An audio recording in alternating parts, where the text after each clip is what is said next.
Great. Again, welcome to another lecture of Francis Tavern Museum. Remember, if you're joining virtually and have any questions during the lecture, please leave them in the Q&A box. We will be monitoring the Q&A during the lecture, so don't worry about saving your question to the end. If you're joining us in person, you will be able to ask your question at the end of the lecture. We will try to get as many questions in as we can. And again, the views of the speakers are their own and do not necessarily represent the views of Sons of the Revolution in the state of New York or its Francis Tavern Museum. To give you the intro of our speaker today, I welcome Sarah Lynch, Regent of Manhattan Chapter, National Society of Daughters of the American Revolution. Hi, I'm Sarah. Oh, Sarah, you want to come? No, Sarah, it's going to come over. Oh, really? I didn't know I had to speak here. So shoot, I used my full energy. Okay, so I'm Sarah Lynch. I am the regent of the National of Manhattan Chapter, National Society Daughters of the American Revolution. And I actually brought a note card because I forget long names. I had to write it down, and it just happened to be on the back of the trace envelope. So Susan Seal is here. Can Scott, can I bring Susan out? Can she stand over here? Okay.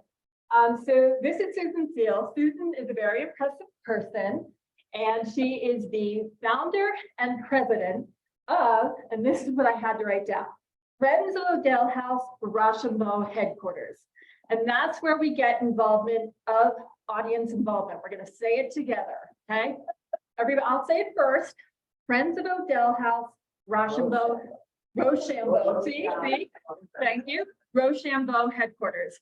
Everybody, Friends of Odell House Rochambeau Headquarters. Okay, thank you. Susan is a undergraduate of Brown University. She has a master's degree in urban and regional planning, and her emphasis is on historical preservation. Susan was the chair of the Westchester County Historical Society. And what I was going to say is, among her accolades, what she's really impressive for is her love and passion of preserving the Odell House. The Odell House is it was built in 1732. It is a quintessential historical 18th century farmhouse that is intact with its details, which makes it so impressive.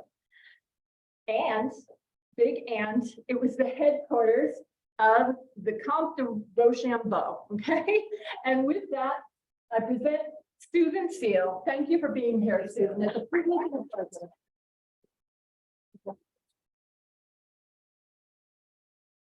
Okay.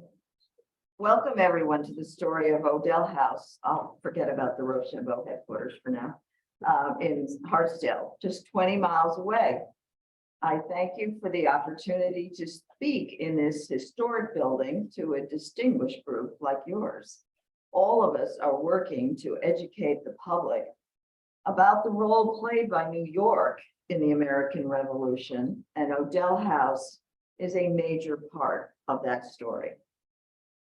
Let me begin by telling you about Odell House and how it fits into this narrative and why it is so important.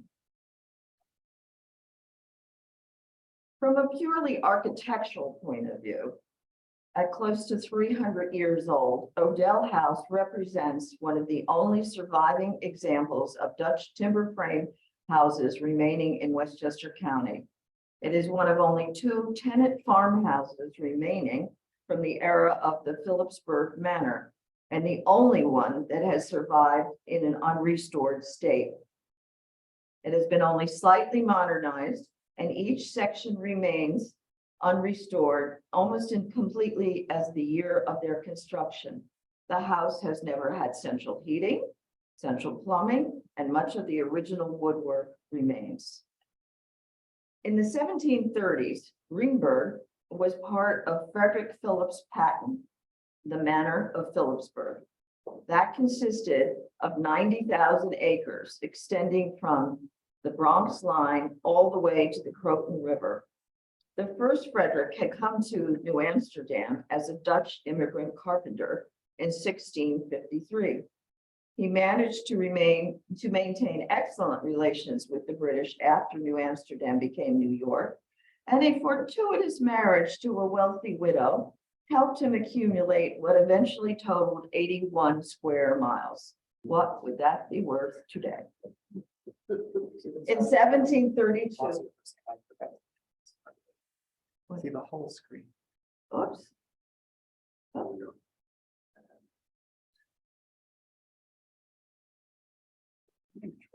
There we go. that's better. Except we went a little too far. Okay. In 1732, John Tompkins leased 296 acres in the manor. Tompkins was a descendant of a founder of the English settlement known as the Eastchester Colony that was chartered in 1664. By the early 1700s, that colony had grown and its members spread throughout Westchester. John built a two-room Dutch timber frame cottage in 1732, and he lived in it, according to early records, until he went to Eastchester to return for church services in this little church. This is actually a rendering of the church from the 1730s in Eastchester. The legend goes that at that time he was surrounded by peaceful natives, most likely the Wequassacquees, who were part of the Algonquins. That first little cottage is the central section of Odell House, seen outlined in red in this photograph. Tompkins' farm thrived, and by 1740, he leased more land and built a larger house to accommodate his family on another lot. In 1760, his son sold the original cottage to Gilbert Bates and his wife, Sarah. The Bates also assumed the land lease with Phillips and added a second identical building to the east end of the cottage. In this picture, it's the section outlined in red, but without the second floor shown here. In the 1760s, the tenant's life was good in the manor. The Bates farm sat on a high point in the county with ample water supply and fertile land. They grew wheat and corn, had it milled in the manor's mills, and shipped it to markets from ports. Whoops, where do we have what happened here? From ports along the Hudson. This is a rendering of what the mills at Phillips Manor Hall would have looked like. But in the wider world, the turbulence of the French and Indian War and the growing indignation of the colonists from British rule began. All of you know the history of those years, so I'll move ahead to 1776.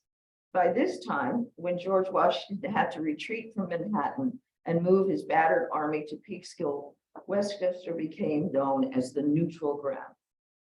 The British were in control of the territory up to Kingsbridge in the Bronx, and the Continentals held strength in the northern part of the county, but the land in between was deemed neutral.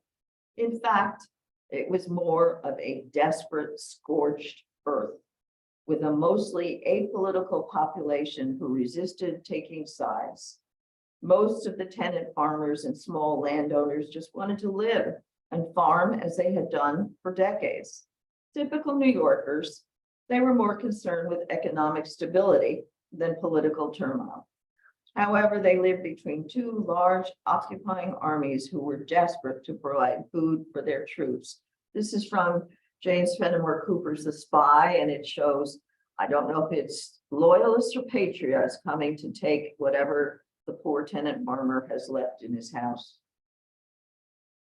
Their towns were burned, and then repeatedly the victims of foraging and raiding parties from bands of British and their loyalist allies, known as cowboys, and rogue patriots, known as skinners.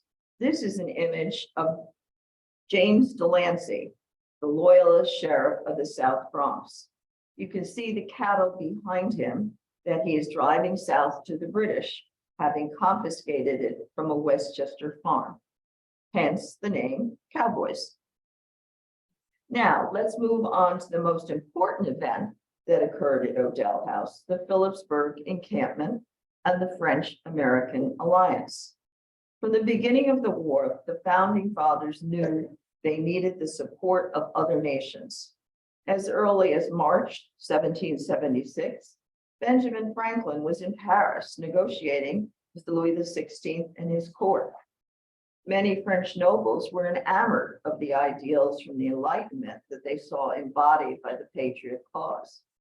With the signing of the Declaration of Independence, Louis XVI felt he was no longer dealing with the rebellious subjects of another king, but with an independent nation. France approved the sum of over 1 million gold livres to buy arms and ammunition to send to the Continental Army.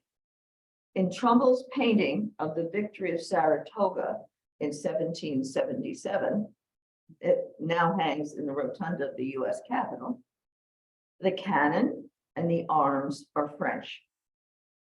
By February of 1778, a treaty was signed between France and the United States to give more aid to the new nation.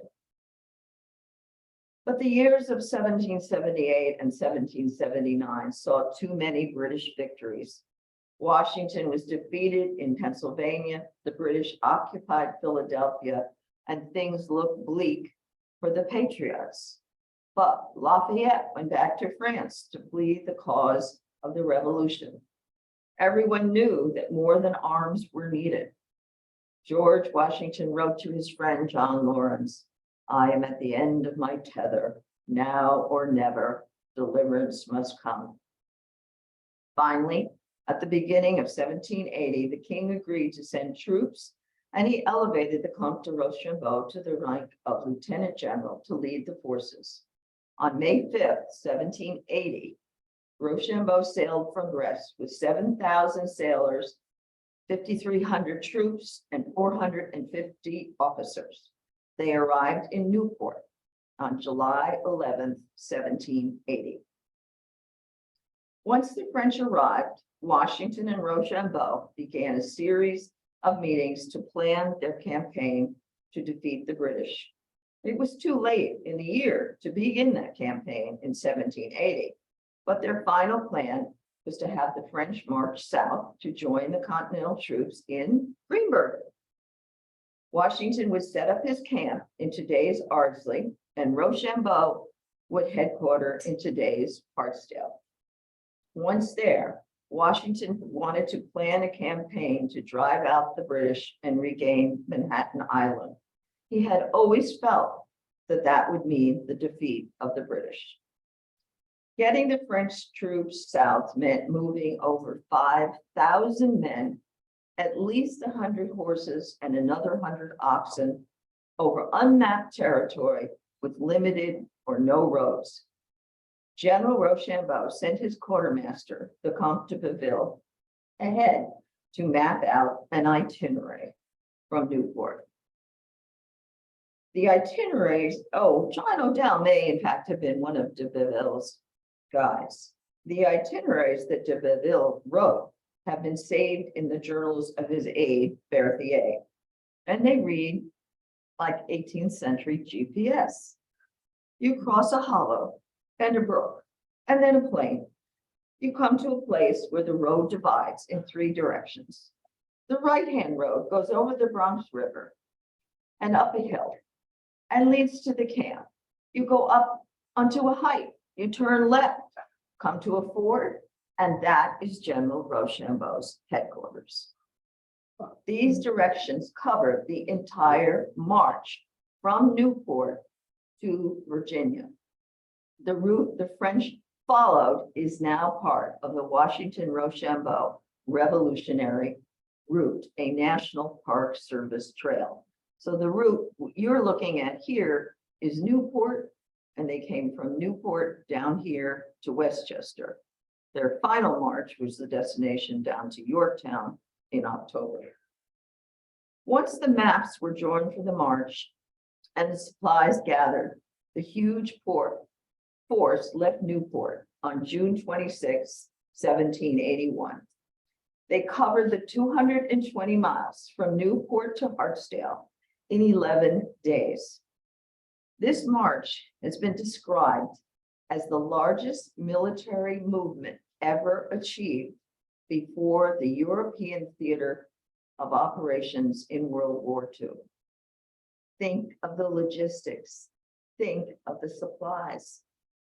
Rochambeau had to hire 344 local wagon drivers to haul all the provisions on the march. The oxen hauling the wagons did not speak French. The oxen and horses alone needed 136 wagons of fodder every week.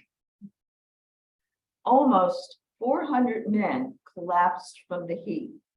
Remember, they are wearing heavy wool uniforms.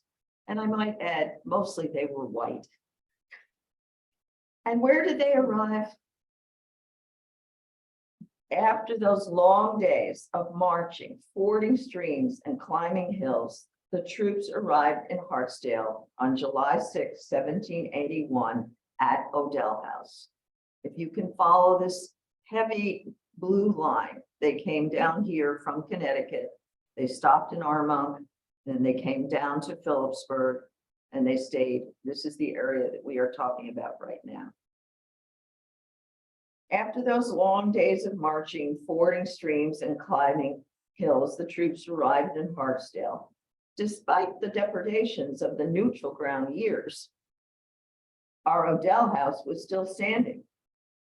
From the limited data available, we have been able to surmise that Gilbert Bates was probably a loyalist.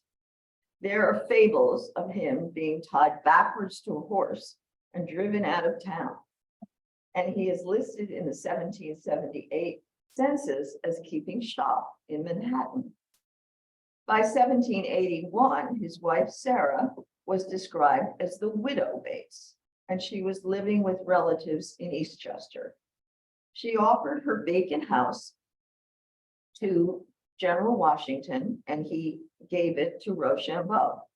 The 4-room house only had space for the general and a few aides, but there were barns and outbuildings, and the other officers found quarters in the neighboring houses. The troops spread out. You can see here outlined in red, this is George Washington's headquarters. Here is Rochambeau. And if you can see, this is the Bronx River, spelled then Bronx. And over here, the sawmill. And if you were to continue to the west, there would be the Hudson River. The French troops were spread out in this basic area between the Bronx River and the Springbrook, which is this little line right there, to the west. The main French forces, here's the Hudson River. You can see Rochambeau and Washington's houses were right here. The main French forces were camped around the house on current day Hartsbrook Park, on Sunnydale Golf Club, where this sign is, and on our front yard. At the same time, the Continental troops, numbering about 4,000, were camped on the western flank of the French. They stretched from the Springbrook almost to the Hudson River.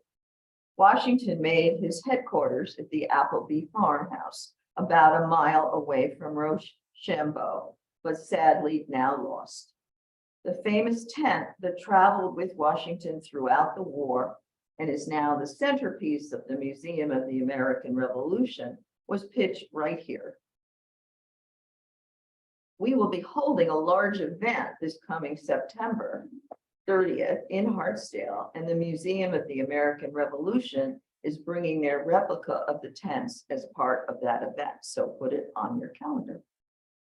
After the troops had settled into their camps and the generals had made their plans, Washington and Rochambeau conducted 3 days of reconnaissance missions in July to determine the possibilities of defeating the British troops in Manhattan. Now we're in the southern part of this march. So here we are again. Odell is up here. Valentine's Hill is current day Yonkers. And they would take their troops down here through the Bronx to Morrisania. The French and the Americans marched side by side. And they were reconnoitering to see how many forces the British actually had. But they discovered that not only did the troops the British have more troops, they huge navy also controlled the rivers. But the French Navy, under the command of Admiral de Grasse, had a large fleet of 24 ships presently in the Caribbean, where they had survived deadly hurricanes. Correspondence between de Grasse, Washington, and Rochambeau had gone back and forth throughout 1781, and Washington had put his hopes on the possible arrival of the French Navy to New York Harbor. Rochambeau had grave doubts about this possibility and about the wisdom of attacking Manhattan. But he followed his orders to serve as second in command to Washington. He could only offer advice and not make the decisions. The decisive moment came on August 14th. On that day, a letter arrived at Odell House from de Grasse, saying he could not risk bringing his fleet into New York Harbor. He would sail the fleet as far north as the Chesapeake Bay in Virginia, but no farther.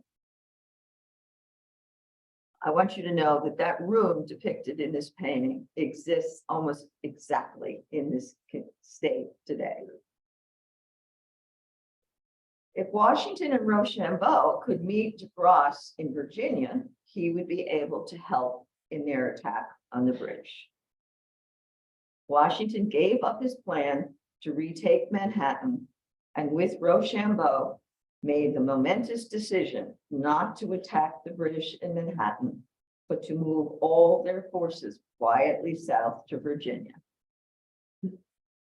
This meeting and its decision have been compared in importance to the meetings between Roosevelt, Churchill, and de Gaulle at Casablanca in 1943, a decision by the representatives of sovereign nations planning the defeat of a common enemy. By August 18th, a massive troop movement began. Washington and Rochambeau did not want to alert the British that their plans had changed, so they moved their troops under cover of darkness to the narrowest part of the Hudson River known as King's Crossing. It is now Verplanck. We always hear about Washington crossing the Delaware, but this crossing involved thousands of men, animals, and arms, and the British never caught on. It took 6 long nights, but both armies arrived in New Jersey and began to move south. We all know the march to Yorktown was successful. Here's a redoubt, possibly being led by Hamilton or Lafayette, we're not sure. And it marks the beginning of the victory of the American Revolution. And here we have the famous painting of the Battle of Yorktown, where Cornwallis didn't actually surrender. He sent one of his subordinates out because he was too embarrassed to surrender. By 1783, peace had finally come to Westchester. In Hartsdale, the cottage stood empty. Our John Odell, this is the only depiction I can find of what a guide might have looked like. He had served in the Grand Reconnaissance and in other capacities during the war. He showed the Rochambeau and Washington the routes through the Bronx to spy on the British. After the war ended, he married his sweetheart, Hannah McChain, and he bought the cottage and all the improvements from Sarah Bates. He also bought 185 acres of land formerly owned by Frederick Phillips from the Commissioners of Forfeiture for £700. You can see now his name is over here on the map. John Tompkins remains next to him with a great deal of land. Almost immediately after buying the cottage, John and Hannah added a second floor to the 1760 portion of the house. They settled down. John was now known as the hero of Greenburgh. Hannah had only one surviving child, Nancy, and sadly died in childbirth in 1787. John's second marriage was to Abigail Brown, and they had one son. Here's the only depiction we have of poor Colonel John, his tombstone. They had one son, John Jackson. Jackson stayed on the farm, as did his children and grandchildren. Every generation of the family continued to serve the country, starting with Jackson, who served in the War of 1812, then his grandson Dykeman, who served in the Lincoln Cavalry in the Civil War. Dykeman had 7 children, and he built the final section of the house, the stone section you see here, in 1855. Dykeman's son Otis served in the Spanish-American War, and his daughter Edna went to France as a nurse with the Red Cross in World War I. By 1965, only one direct descendant of John Odell remained, his great-granddaughter Elizabeth, a school teacher. Elizabeth dearly wanted to preserve the history of the house that her family had owned for 180 years. And in 1965, she deeded the house to a small chapter of the Sons of the American Revolution for $1. This chapter of the Sons had many plans to restore the house and to open it as a museum as the deed had required, but sadly, they never came to fruition. By 2007, the house looked like this.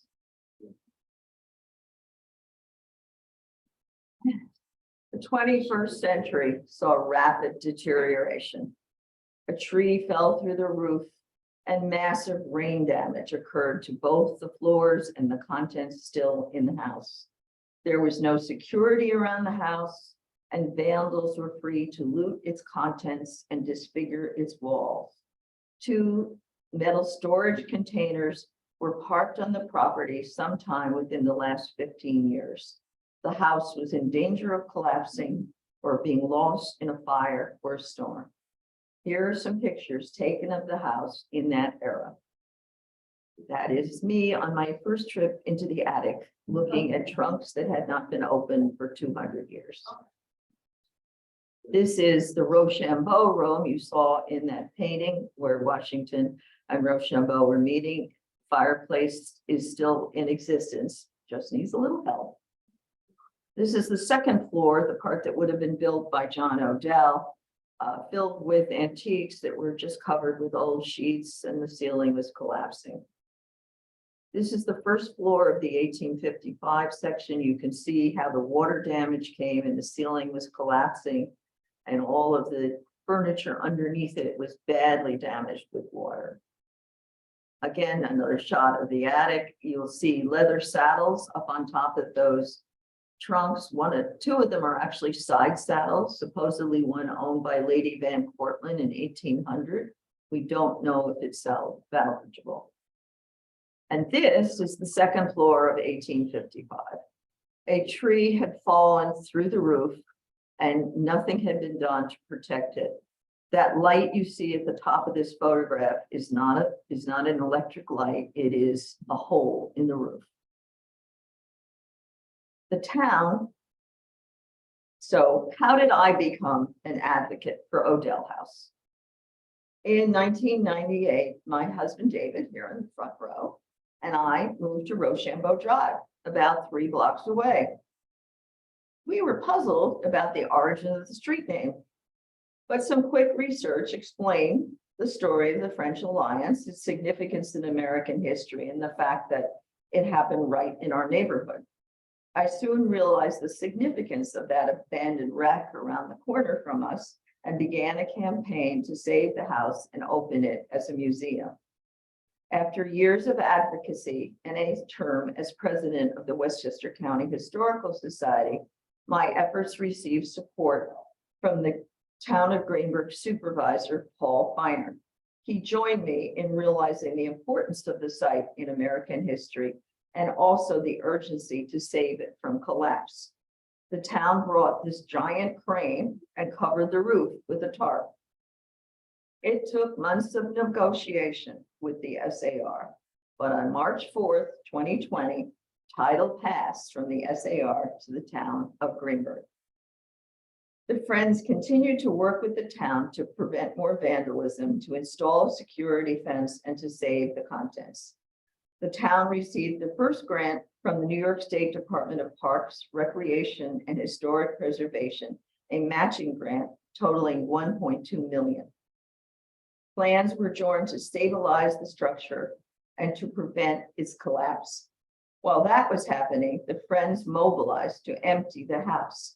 As you just saw, every room in the house was filled with furniture, piled randomly on top of each other, and much of it destroyed by water damage.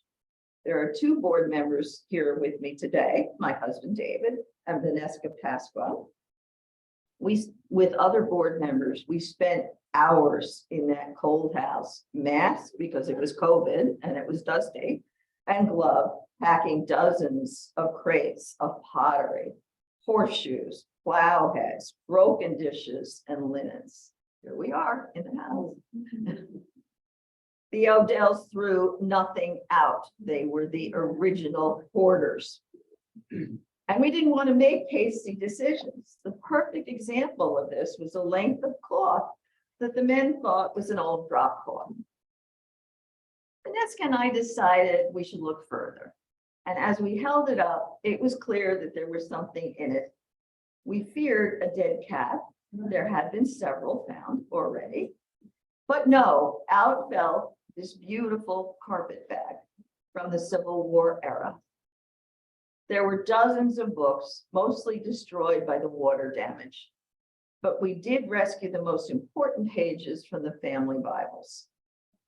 I could go on and on with treasure discovery stories, but suffice it to say that we now have 2 rooms filled to the top in a storage facility. The Friends have paid rent on those units since 2002. The town completed the supporting of the building in 2021. You see here, this is all interior supports now. This was done just temporarily to prevent the walls from collapsing and the ceilings from falling down. They also covered the windows with special coverings that have vents in them that allow air circulation to continue. The plans for the new roof were approved, and the roof will be finished by the end of this month. It's hard to tell, but these 2 sections that are visible here are all new. This section is all done, waiting for some special piece of mahogany that has to go across the top. I don't understand that, but they're waiting for that. And as soon as it comes, that will be a new roof also. Remember the 2nd floor photo with all the holes in the roof and the piles of furniture? This is what it looks like now. And the 1st floor has a new ceiling and a new floor, and the French doors are ready to be restored with a grant given to me by the DAR. Last year, the town received more grants from the state for a total of $2 million. This will allow all the physical restoration of the building to be completed and to build an ADA accessible entrance and visitor center. With the help of more grants and increased donations from our supporters, the Friends commissioned a cultural landscape report that will be completed at the end of this month, and we hope to start executing it this summer. We published 2 research reports, one on the story of Edna Odell's time in France, and that is on our website, and another one just in December about the enslaved people who lived on the Odell farm from 1800 to 1820. We've created several videos, one thanking the French for their support, and another one for use in schools telling the story of the 1781 French alliance to the school children. This is the opening slide from one of those videos. That video is accompanied by a mini museum that Vanessa and I created that has now visited several schools and libraries. It will be on display again for our big event on May 20th, Follow the French. And it is available on request to go to other locations. Greenburgh schools are partnering with us to involve all their teachers and students, and we expect to have an intern program by next year. You can learn more about our projects and the progress we are making on our website, our Facebook pages. This is our website, this is our Facebook page, and our YouTube channel. As of next week, we will also be part of a wonderful new technology, the mobile audio tour app known as Travel Stories.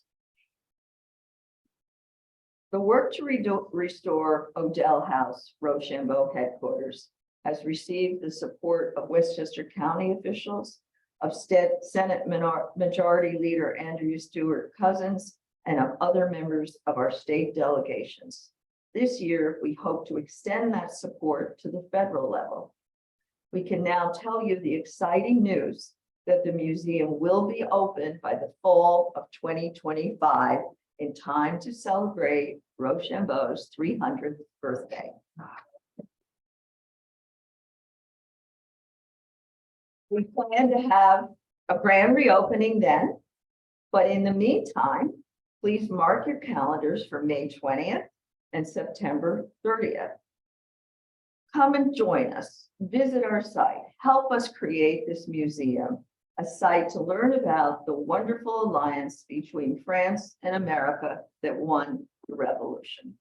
Thank you.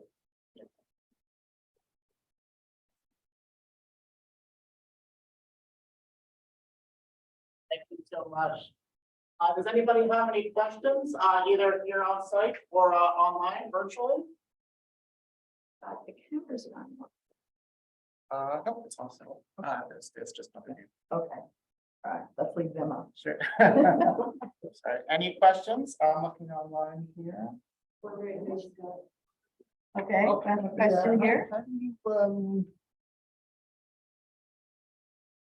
do you go about keeping the house as it was as much as possible?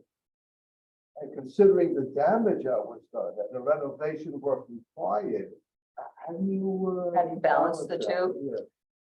That's why you need a really good historic preservation architect. I've learned so much since I began this process. I thought I would save the house. Didn't go to the next step. What does that mean? How do you create a museum in an 18th century structure? I mean, I know that during the bicentennial in the 1970s, there were many, many house museums created in the United States, and you've probably visited them. And you walk in and it's an old room and it's got a bunch of glass displays and maybe a mannequin in the corner with an old piece of clothing on. That's not today's world. Children in the 21st century are going to walk right through that room and they're out. So you have to balance restoring the structure, making sure it is physically stable to support visitors, with putting a lot of infrastructure in for audiovisual displays, for interactive displays. The newest museum to open in Westchester is Phillips Manor Hall, which is owned by New York State. They have almost no furniture in it. It is all interactive audiovisual displays. They actually have portraits of people that come alive when you touch it, sort of like Harry Potter. And they talk to you and they answer questions. So the balance is going to be, we have all this furniture. So some of it will get used. Some of it will get de-accessioned, which is a word I never knew until recently. And we will, with the help of, we have wonderful consultants. We have a museum planning consultant firm called Frank and Glory working with us now, and they are helping us plan the bones of creating a museum, a charter, a collection management policy, a memorandum of understanding between the Friends and the town. This all began because David and I have really good relationship with the town. And they were like, oh yeah, do this. And it's dependent upon that goodwill, but you can't sustain that. You have to have a legal document that says, you're going to cut the grass and you're going to run the events. So it's a long process. But outside of the structure, you have the elements that were found inside. Right. Will that be put on display? Some of it, some of it. The next big step is going to be an inventory of everything we have. Once that inventory is done, which we're hoping to get a grant for, because it will take several weeks, then there will be a decision made about what part of it gets saved and what part is actually going to tell all the stories. Vanessa can tell you, David can tell you, we literally have crates of used horseshoes. They never threw anything. So if a horse needed a new shoe, they kept them. If a dish broke, they kept all the pieces. So we, cleaning it out, didn't want to take the responsibility of saying, oh, dumpster. So you have to go through a whole inventory process and decide, oh, that's a whole plate. We'll keep that one. So Scott, was a question on one? Sure, anything, yes. Have the contents of the 200-year-old trunks been opened? Some of them. Catalog? No, not catalogs. No, They haven't been appraised contextually? No. no. We, you know, I mean, some of us are a bit familiar with antiques, and the very beginning, I was very lucky to have the assistance of a wonderful man named Bill Ketchum, who was one of the foremost authorities on early American antiques, particularly stoneware pottery, because I found beautiful pieces of stoneware all over the house, the floors on top of cabinets, and some of those trunks are still filled with stoneware. And he helped me get some idea of what they were. And then we ended up literally bringing them back to our house, washing them in our laundry room sink and repacking them safely. And they're in those cartons up at the storage center. I saw a question back there. Was there much 18th century furniture in the house? There is 18th century furniture stored in 2 shipping containers that are illegally parked on the site. We are working to get full access to that furniture. Because that furniture was very valuable. Some of it is. Okay, it's a vernacular, just local craftspeople. I mean, you know, we know that there are at least 2 Chippendale desks, and possibly one of them was in the house, and Rochambeau may have used it, which would make it much more valuable. But we haven't had full access to that. Second question, were the Odells originally a Puritan family? No, the Odells were Dutch and English. One of the pronunciations of the name is Odell. John Odell's mother was Margaret Dykeman. So she was Dutch, and we think his first language was Dutch because he grew up along the river, and he was part of the Sleepy Hollow Dutch congregation. But Jonathan Odell, who was his father, that family came, we're pretty sure, from England, landed on the coast of Westchester near Rye. And there are thousands of Odells in the United States. I am always getting emails saying, I think I'm a descendant of that. I think that might be my great-great-grandfather's house. So yes, Joe. Wonderful presentation. Oh, thank you. Thank you so much. Just thought it occurred to me that it might be fun to reach out to the Cultural Services Department of the French Embassy on Fifth Avenue and say, hey, you guys want to come up here? And So Jeremy Robert, who is the Consul General, actually gave a dinner for us last May, a fundraiser, which is how I met Sarah. She was at the dinner. The 5th generation descendant of General Rochambeau, Natalie de Gouberville, and her husband came to the United States in May. We were able to take them through the house. And then they were honored at the dinner at the consulate. And it was also a fundraiser for us. So they are very involved. There's another wonderful organization called Le Souvenir Français, which is an international organization to honor the sites where any French soldier may have died anywhere not on French soil. And there's a large chapter here in the United States run by a man named Deterioration, and he has been a wonderful supporter of ours, and he has actually given us funds to put a small monument because we are almost 100% sure that 4 French soldiers died while they were stationed in Hartsdale. They didn't die of combat. They probably died of diphtheria or cholera or the heat. We don't know, but there will be a monument to them on the grounds. A couple questions online. First one's an easy one. What is the address of the Odell House? Oh, there you go. 425 Ridge Road, Hartsdale, New York. Now, it is not open to the public now. It's not safe. But as I mentioned, we're having this big event on May 20th called Follow the French. And it will be a tour of 3 sites in Westchester where the French were camped in 1781. They came from Connecticut. Their first encampment was in the Bedford, Mount Kisco area. There's a beautiful museum there called Smith's Tavern that is open to the public. And that's the first part of the tour. Then people can come down to us and we're going to have a tent and a lot of events, very family friendly, meant for children, everybody. And then the final stop on the tour is in Yorktown, which is where the troops stayed for a few days until they could go across the river. I have a question about, very impressed with the support that you received over the years with this. And just wanted to find out, like, how challenging was it for you to get grants? It was another learning process. I've never written a grant application before. I will say that the town have been a wonderful partner in this.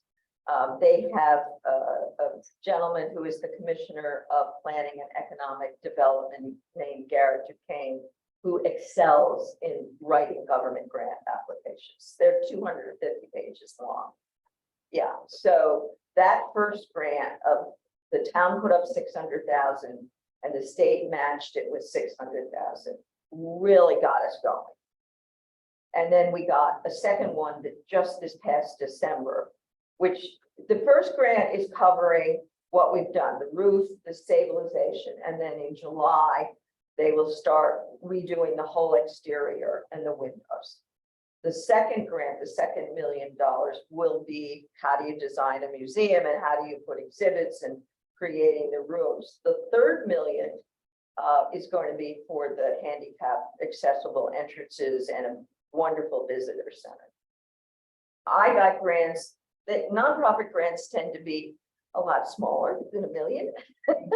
I was lucky that I had a private individual who funded us for 2 years in a row for $25,000 each, which, you know, paid for our setup costs and, you know, helping us pay for the storage. And the Scarsdale Historical Society has also funded us. You know, we're neighbors, so they helped us.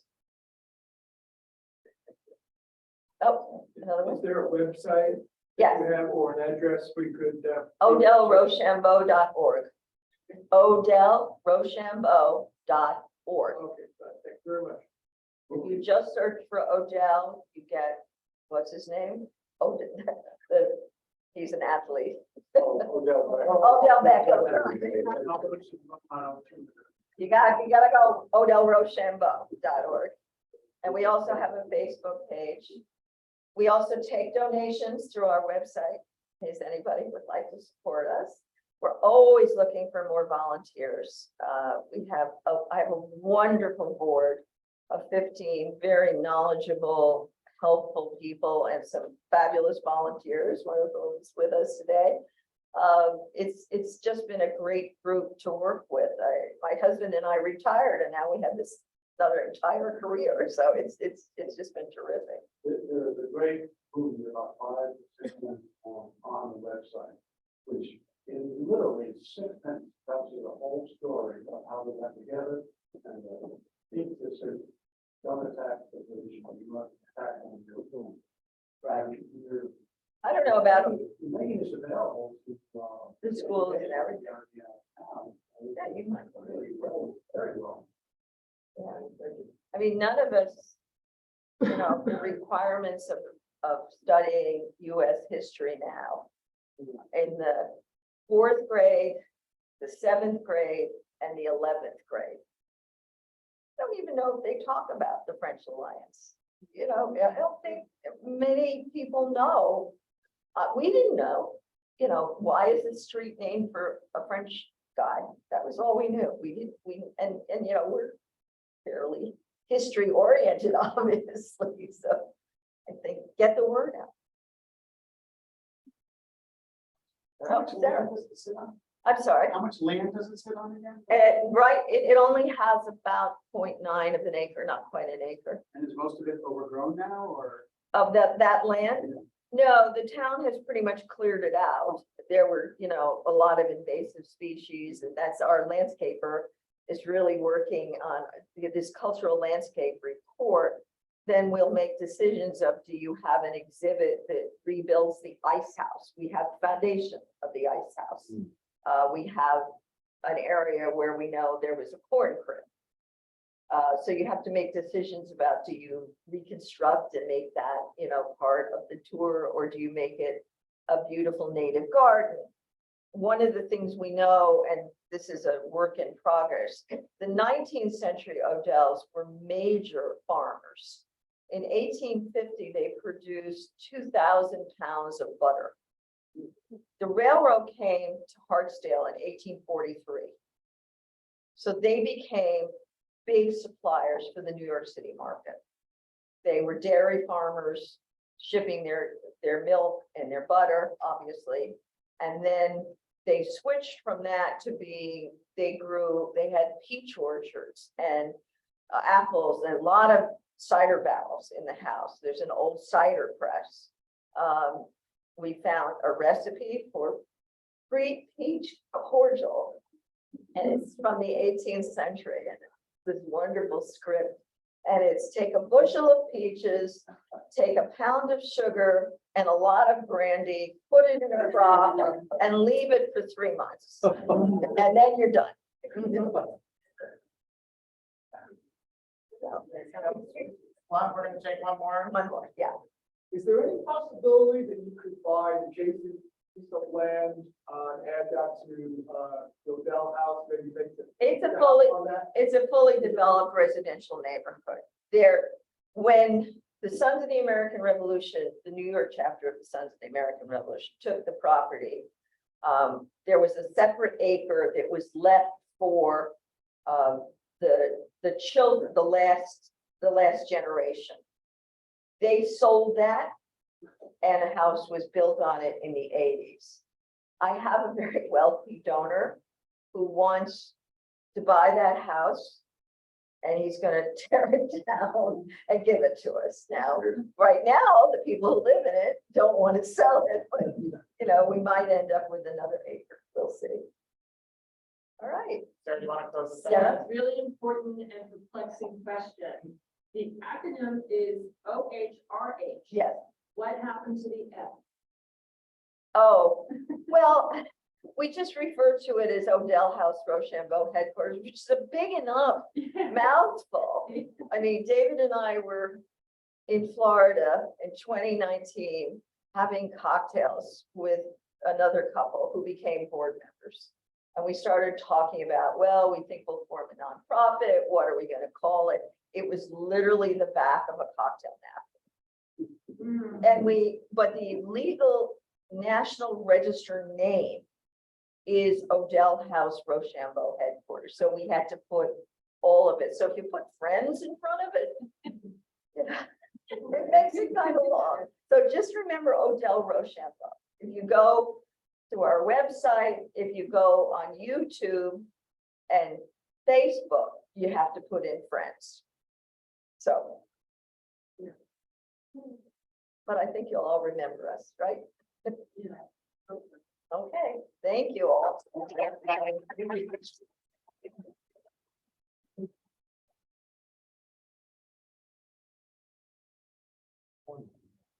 Thank you, everybody online. If we didn't get a chance to get to your question, please send it and we'll be able to follow up as best we can. Thank you so much. And I'd just like to thank Scott Dwyer, whose title I also had to write down. Executive Director, Sons of the Revolution of the State of New York and its Francis Tavern Museum. That is Scott's title. This whole thing could not have happened without the efforts and the ingenuity of Scott and his team, and so we are grateful. As you know, Susan gave an incredible report of what's going on at the Odell Rochambeau House. And being in the DAR, I think everybody in the DAR, probably everybody here, could just listen to you go on and on about all the weavings and all of the connections. It's just fascinating. So we are so privileged and so proud to have you here today. And again, Scott, you and your team, thank you so much on behalf of the Manhattan chapter, Daughters of the American Revolution. And thank you, audience. You have been excellent. We're so glad all of you are here and you said the name Rochambeau House, Odell House Rochambeau Headquarters. You all said it much better than I did. Thank you. Have a great afternoon.